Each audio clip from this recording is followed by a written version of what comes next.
Well, another snowy day. As you can see, this is drifting good. We got high winds, lots of snow. Time to do chores. This was not here last night.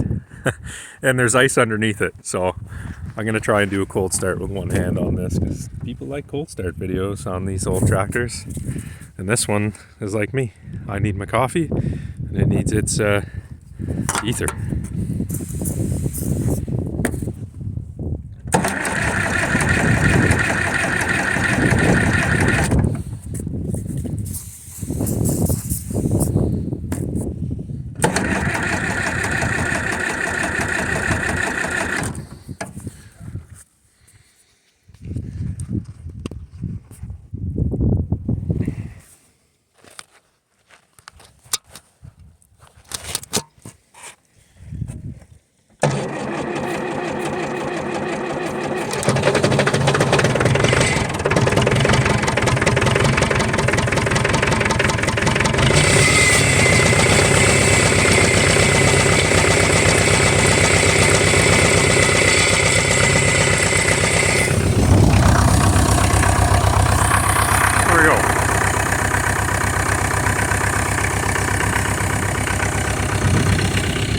Not warm up.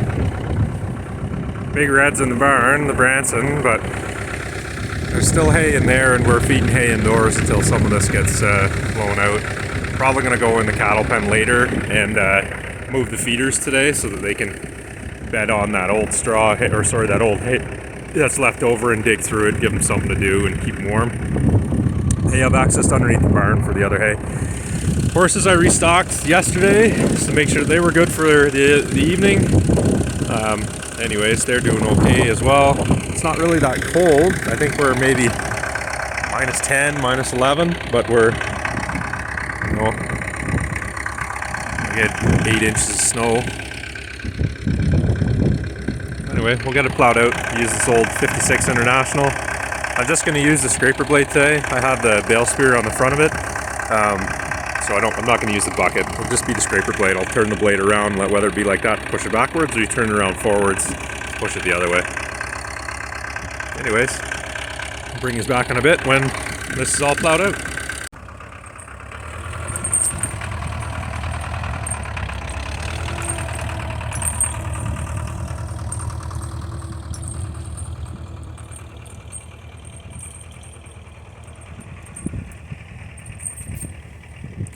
Okay, so we've used this tractor quite a bit for our snow removal. Here I'm just in first gear. I'm taking my time because the tractor's still kind of warming up. These old diesels take quite a while to get warmed up, so you'll hear it's just kind of idling along. The scraper blade's pointing backwards in reverse, like a bulldozer style. When it's facing backwards like that, it works great to move the snow, and it's kind of straight on an angle. And you'll see here, I'm kind of messing with the draft control because I found that it was coming up and down way too slow. So I'm playing with it there. There's just a little knob, a little lever that you can adjust to bring that 3-point arm up and down quicker on this old model specifically.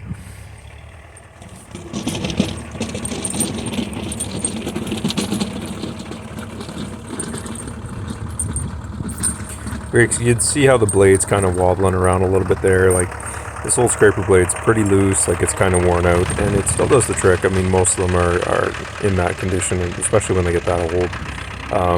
It actually works to have it a little looser, so it has some give, because, when you hit a rock or a stone that's sticking up, it'll catch on that and you'll break it if not. This thing here on this driveway is actually pulling a little bit of stones. You can hear it kind of scraping when I go back. And that's because I don't think there's a whole lot of frost in the ground yet this year. Believe it or not, we're middle of January, and I think I could still probably dig a hole if I needed to. Here it's pushing the snow without a problem. I'm basically just off of idle on the tractor. There's not really putting any power to it at all. And here I'm playing with the draft control for the last time, switching gears back into first. As I progress and the tractor warms up, I'm just kind of keeping an eye on the oil pressure and temperature, and then I can go a little bit quicker once I feel like it's all warmed up and running good.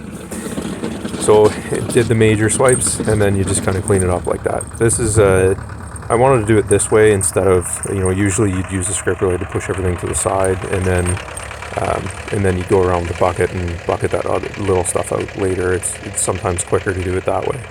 I wanted to showcase it today without using the bucket at all, just to show you that if you've only got if you have a tractor with no loader, you can still push snow with it with a scraper blade instead of chains. The jingling is the chains because I leave them kind of loose, so they can bunch up and help you get out. And I also have the tire pressure set fairly low on the rear tires as well, just to aid in a little bit more traction.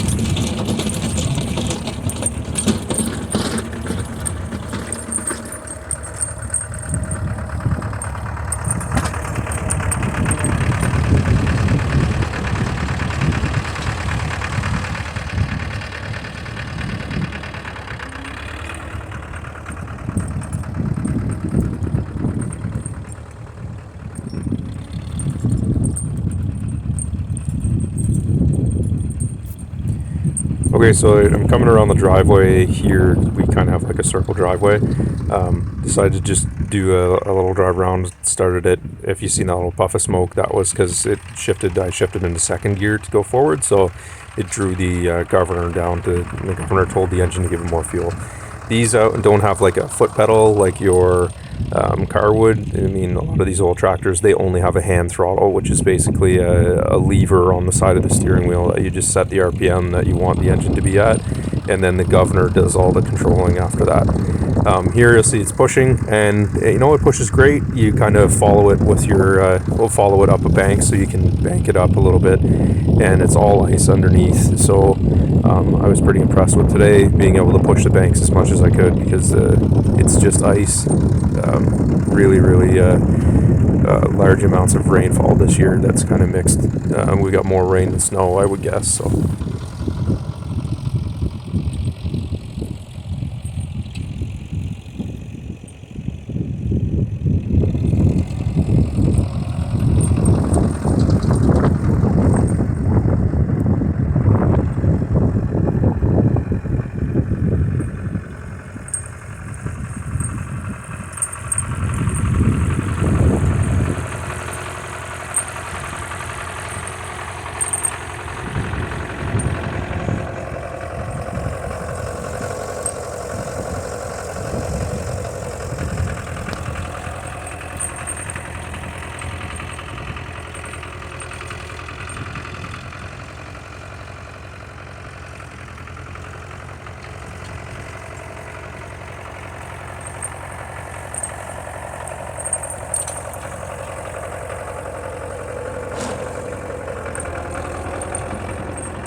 Alright, so that's pretty well all I'm going to do here for our driveway, and we'll be off to the next one. For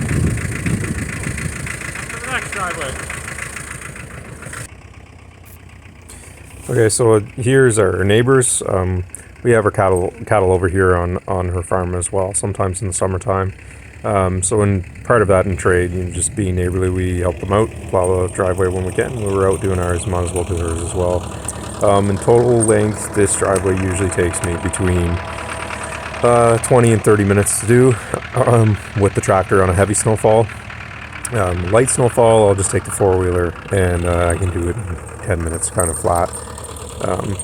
So I always start here. I always start at the road and kind of plow it out, so I can see what I'm doing when I'm coming out on the road, and I'm not worried about getting stuck in the snow that I'm going to drag forward from the driveway or push off to the side. I bank the side so that you can push it up, and just because it gives you a bit more room to push snow as the winter goes on and you get more and more snow.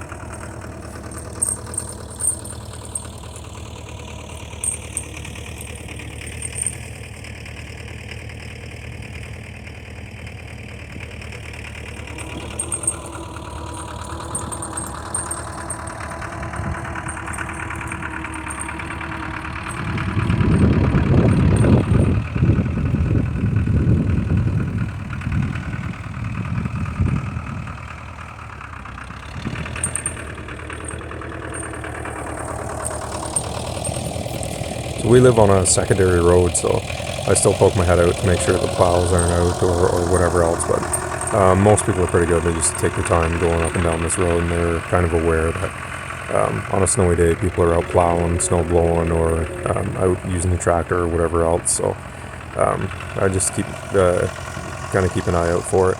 There's a little post they put in there. That's the edge of the culvert, so they have that little broom handle or whatever it is there, so they know that nobody doesn't drive over it.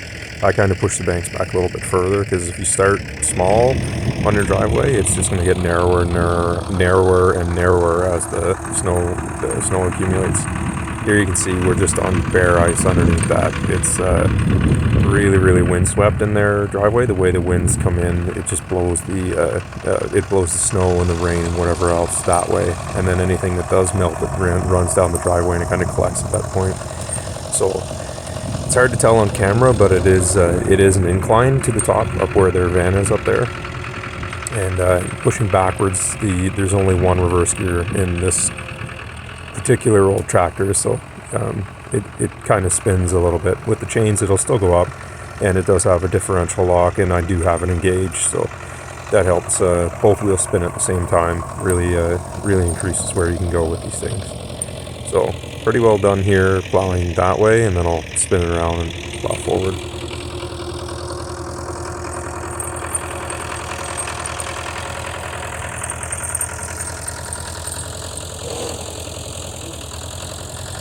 You see I still got the one old tire on the left side, and the new tire is on the right side, which is super dear now. It was 100% increase in profit 100% increase in cost from 1 year to the next on that. It's $250 for that tire. It's a quarter of what I paid for the tractor. But anyway, just my little complaints. Here I'll spin the spin the scraper blade around. You can go either direction with it. If you have it really, really tight, like everything's tight, it's going to be really difficult to get that thing to swing. I leave mine kind of loose, like I said, so if you hit a rock or a stone or something uneven, you don't snap it. And it also helps when you're constantly maneuvering it around. It's just a drop pin that goes into it. And here I've got that set up, the draft control a little bit tighter, so that it comes down kind of slowly. Just the way the driveway's set up here, I want it to react a little slower rather than quicker. Just makes it easier, because there's some really, the driveway's kind of rough and it's angled really weirdly in a few spots. So here I got it in first gear, and I'm just going to take my time going up the driveway, plowing it off to the left-hand side. And I've got the plow on, or the scraper blade on the steepest angle it can be, so just kind of to start to roll that snow over. If you get the tires spinning and stuff like that, you're not going to gain any traction that way. You're better off just do it in first gear and go slow, trying to maintain as much traction as you can. Once you get that first pass done, then you can just slowly take smaller and smaller chunks out of it. Here I'm going to fast forward through so that I'll speed it up to about 10 times the actual speed of what's going on, and then I'll slow it down whenever there's something to chat about.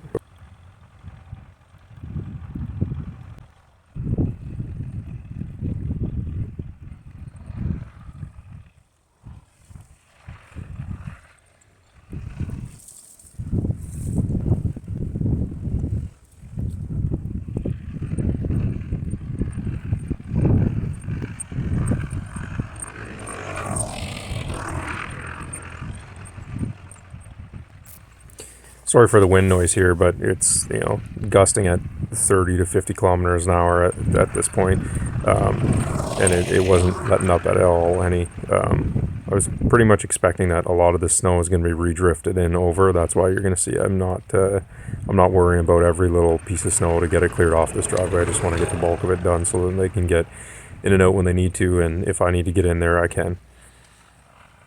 And here, as you see, I'm taking larger and larger chunks. The snow is kind of light and fluffy, and the wind is blowing it around. So you're able to kind of really dig in with the box blade when it's light like that. The wetter it is, the less of the blade you can put into the snow.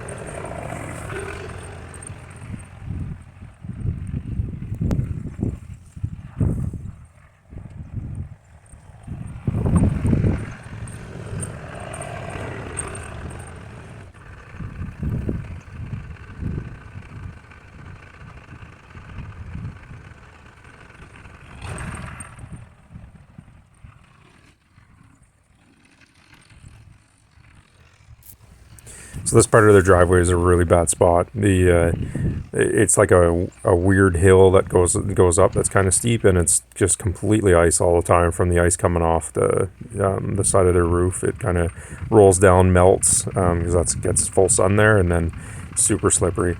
Here you'll see the tractor kind of crabbing a little bit, and it's just, yeah, I wrote in there, it's completely ice.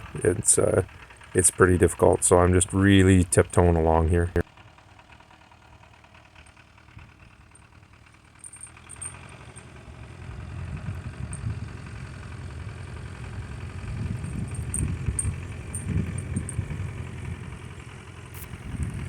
So as I'm getting closer to the end of the driveway, I'm kind of pulling that snow over to the one side, and I'm going to come back and clean it up after here, but I'm just looking to get the bulk of that icy section cleared off so that I can take more of a bite. So right now it's at a really large angle, like the most angle you can get out of it, and I'm just taking a really small swipes at a time so that the tractor stays on track instead of just sliding around on the ice in the off camber.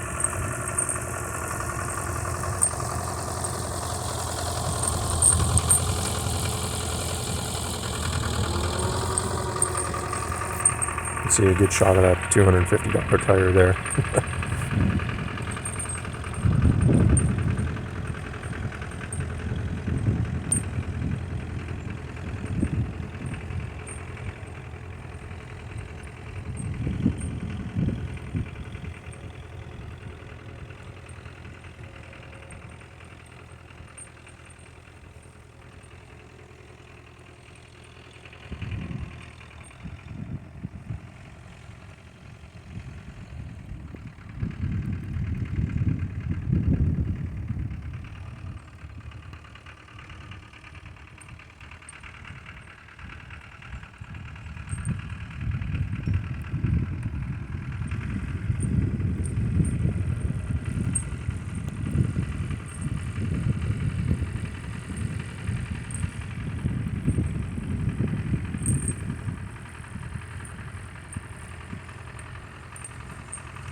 And it never fails here in Canada. Whenever you're plowing driveway, the two guys are plow you in once you finish that section.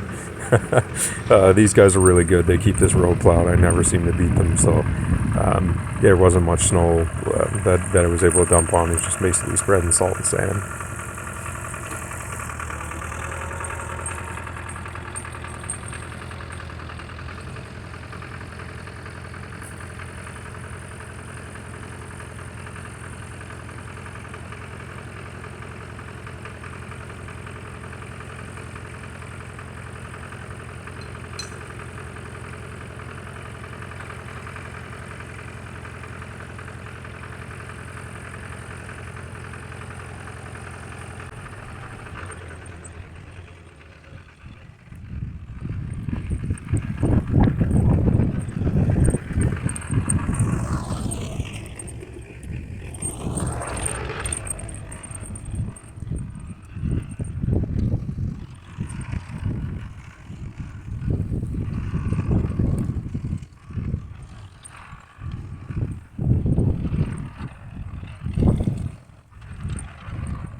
And there you go. That's one driveway done. The total time it took me to do it was 34 minutes. Not being sped up, obviously, but 34 minutes total to get it completed. You can cut it way down with the loader because you're going with the box blade to do one way, and then you just do the loader the other way. It saves you a lot of time, but I wanted to do it just with the box blade today, just a demonstration. Thanks for watching. Please like, subscribe, and leave a comment. It helps us out in the future.